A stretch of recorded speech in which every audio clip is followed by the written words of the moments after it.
दोस्तों 20 अप्रैल से खुल जाएंगी आईटी, ई कॉमर्स और कॉल सेंटर समेत कौन कौन सी कंपनियां खोली जाएंगी, वही हम इस वीडियो में बात करेंगे। साथ ही ये भी बात करेंगे कि लॉकडाउन में मिलेगी ढील और कहां पर खुलेंगे हाईवे के ढाबे और शराब की दुकानों को लेकर कुछ बड़ा फैसला हुआ है। साथ ही ये भी बात करेंगे कि 20 अप्रैल से लॉकडाउन में किन किन कामों को करने की मिली है छूट और कौन से रहेंगे काम बंद।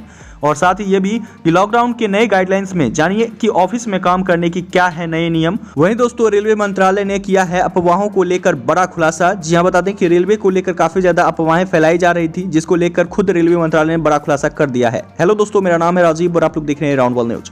बड़ी खबर निकल के सामने आ रही है कि 20 अप्रैल से खुल जाएंगे आईटी, ई कॉमर्स समेत ये कंपनियां। सरकार ने दी इजाजत। जी हां, बता दें कि सरकार ने इस बात की इजाजत दे दी है कि आईटी, आईटीईएस, डाटा और कॉल सेंटर का काम शुरू हो जाएगा। गृह मंत्रालय की तरफ से जारी किए गए गाइडलाइंस के मुताबिक देश की डिजिटल इकोनॉमी के लिए सर्विस सेक्टर बहुत जरूरी है और यह देश की आर्थिक ग्रोथ के लिए अहम भूमिका निभाती है। और ई कॉमर्स की तरह सरकारी गतिविधियों के लिए आईटी, आईटीईएस, डाटा और कॉल सेंटर का भी काम शुरू हो जाएगा। हालांकि इस दौरान स्कूल और कॉलेजों में सिर्फ ऑनलाइन क्लासेस ही चल पाएंगी। वहीं दोस्तों कृषि और से जुड़े सेक्टर्स को भी कामकाज के लिए इजाजत दी है। जी हां, बता दें कि गृह मंत्रालय ने कृषि और से जुड़े सेक्टर को कामकाज करने की इजाजत दी है। 20 अप्रैल से मैन्युफैक्चरिंग, एसईजी के इंडस्ट्रियल यूनिट्स और एक्सपोर्ट से जुड़े यूनिट्स और इंडस्ट्रियल एस्टेट्स में भी कामकाज शुरू हो जाएंगे। वहीं सोशल डिस्टेंसिंग का भी पालन करना होगा। जी हां, बता दें कि सरकार ने जिन इंडस्ट्रीज को काम करने का इजाजत दी है, इसके लिए उनको अपने कर्मचारियों को ऑफिस आते समय या उन्हें सटी बिल्डिंग में भी रखें और इस दौरान सोशल डिस्टेंसिंग का भी पालन करना होगा। हालांकि 20 अप्रैल से छूट दी जाएगी, लेकिन वो हॉट स्पॉट इलाकों में लागू नहीं की जाएगी। तो दोस्तों ये काफी बड़ी खबर निकल के आ रही है। वही नेक्स्ट बड़ी अपडेट निकल के सामने आ रही है कि लॉकडाउन में ढील। जी हां, खुलेंगे हाईवे के ढाबे, शराब की दुकानों को लेकर हुआ बड़ा फैसला। तो दोस्तों पूरी जानकारी सुनिएगा, क्योंकि आधी अधूरी जानकारी काफी महंगी पड़ सकती है। जी हां, बता दें कि 20 अप्रैल से कई तरह के जरूरी कारोबार शुरू किए जाएंगे।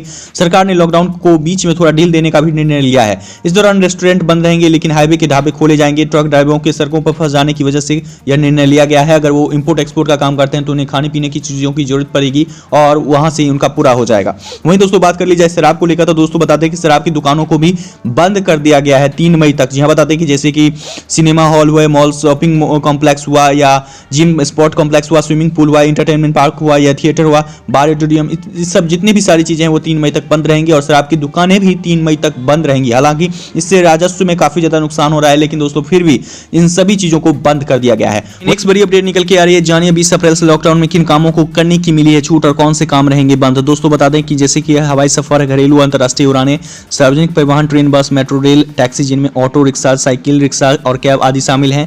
किसी भी तरह का आना जाना यानी कि मेडिकल कारणों को छोड़कर। वहीं अगर बात कर ली जाए तो entertainment centre, cinema hall, mall, shopping complex, entertainment park, swimming pool, bar, auditorium या असेंबली हॉल आदि। और बात कर ली जाए तो मंदिर, मस्जिद, गुरुद्वारा, चर्च, सभी चीज़ों पर रोक लगा दिया गया है, प्रतिबंध लगा दिया गया है। वहीं किसी भी तरह के सभा या समारोह में भी प्रतिबंध लगा दिया गया है, चाहे राजनीतिक हो, सामाजिक हो, मनोरंजन हो, स्पोर्ट हो, अकादमिक हो, सांस्कृतिक हो, धार्मिक हो। वहीं दोस्तों बात कर ली जाए हॉस्पिटलिटी सेवाओं में भी एक विशेष परिस्थिति में जब तक आपको मंजूरी न मिले तब तक आप सम्मिलित नहीं हो सकते। वहीं अंतिम संस्कार में 20 लोग से अधिक लोग शामिल नहीं हो सकते। वहीं औद्योगिक और व्यावसायिक सेवाओं में भी जब तक आपको विशेष परिस्थिति में मंजूरी न मिले तब तक आप वहां भी शामिल नहीं हो सकते। और बात कर ली जाए तो किन किन चीजों पर संचालन जारी कर दिया गया है, तो दोस्तों बता दें कि मैन्युफैक्चरिंग यूनिट जैसे कि दवाइयां, medical device, oxygen, packaging material, कच्चा माल आदि बनाने वाली यूनिट चलेंगी और मेडिकल और स्वास्थ्य संबंधित इंफ्रास्ट्रक्चर पर काम चलता रहेगा। वहीं स्वास्थ्य विभाग में संबंधित और सभी कर्मचारी जैसे डॉक्टर, नर्सों, पैरामेडिकल स्टाफ, लैब टेक्नीशियंस, दाई, एम्बुलेंस और सभी जितने भी संबंधित स्टाफ को जाने आने की अनुमति मिली है। वहीं बात कर ली जाए तो कृषि क्षेत्र में किसानों के जरिए होने वाले कृषक कार्यों पर मंजूरी, कृषि संबंधित उत्पादों से जुड़ी एजेंसियों को काम करने की मंजूरी। वहीं एपीएमसी द्वारा संचालित मंडियों और सैटेलाइट मंडियों द्वारा को मिली है मंजूरी। जी हाँ, बात कर ली जाए तो किसान और उनसे जुड़ी इंडस्ट्री में प्रत्यक्ष विपणन संचालन को मिली है मंजूरी। वहीं ग्रामीण स्तर पर खरीद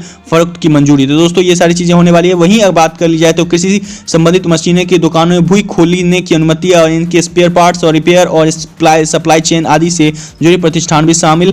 वहीं फर्टिलाइजर यानी पेस्टिसाइड, बीज और मैन्युफैक्चरिंग, डिस्ट्रीब्यूशन और रिटेल आदि से जुड़े कामों को मंजूरी, यानी फसल कटाई से यानी कि संबंधित जितने भी फसल कटाई से संबंधित मशीन है उनका संचालन आने जाने की मंजूरी। तो दोस्तों इन सारी चीजों पर, इन सारे इंफ्रास्ट्रक्चर पर मंजूरी मिली है जाने आने की, और इन्हीं सारी चीजों में से बहुत सारी चीजें हैं जिन पर प्रतिबंध लगा दिया गया है। तो वहीं दोस्तों बढ़ते हैं नेक्स्ट अपडेट की ओर। वहीं दोस्तों लॉकडाउन के दौरान ऑफिस में काम करने की क्या नए नियम है, तो दोस्तों बता दें कि शरीर का तापमान तापमान नापने की वहां पर व्यवस्था होनी चाहिए, सैनिटाइजर का इंतजाम होना चाहिए और ऑफिस में तकरीबन 30 से 40% ही गाड़ियों का इस्तेमाल करना चाहिए। और बात कर ली जाए तो कम से कम 6 फीट की दूरी का गैप होना चाहिए और मीटिंग में एक साथ 10 से ज्यादा लोग ना जुटें।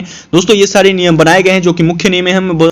वहीं दोस्तों नेक्स्ट अपडेट निकल के आ रही है कि आंध्र प्रदेश सरकार ने 10 आवश्यक वस्तुओं पर मूल्य नियंत्रण लागू कर दिया है। जी हां, बता दें कि अमरावती को 15 अप्रैल आंध्र प्रदेश सरकार ने चावल, दाल, खाद्य तेल और कुछ सब्जियों सहित 10 आवश्यक वस्तुओं की खुदरा कीमतें पर नियंत्रण करने का कदम उठाया है। और राज्य सरकार ने जी हां कहा कि इस बीमारी के प्रकोप और लॉकडाउन का दुरुपयोग करते हुए खुदरा विक्रेताओं द्वारा ग्राहकों से अधिक दर वसूलने की जाने पर उन पर शिकायत मिल सकती है और शिकायत मिलने पर उन पर कार्रवाई भी की जा सकती है। अगर किसी को शिकायत करना हो तो 1902 पर कॉल कर सकते हैं, ये हेल्पलाइन नंबर दिया गया है। तो दोस्तों बड़ी अपडेट निकल के आई है। वैसे दोस्तों काफी अच्छी बात है। अगर बात कर ली जाए नेक्स्ट अपडेट को लेकर तो दोस्तों नेक्स्ट अपडेट निकल के आ रही है रेलवे मंत्रालय की तरफ से। जी हाँ, बताते कि रेलवे मंत्रालय ने यात्रियों को किया है सावधान अफवाहों को लेकर।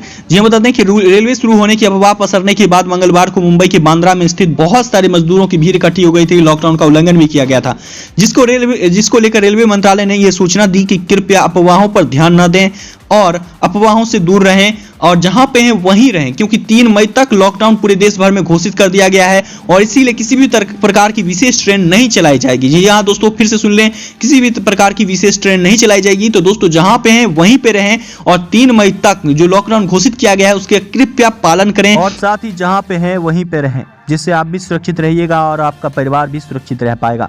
वैसे दोस्तों आपको क्या कहना है इस लॉकडाउन 2 को लेकर? नीचे कमेंट्स में अपनी ओपिनियन जरूर शेयर कीजिए और साथ ही अगर आप इस चैनल पर नए विजिटर हैं तो इस चैनल को सब्सक्राइब कीजिए और चैनल के साथ बने रहें।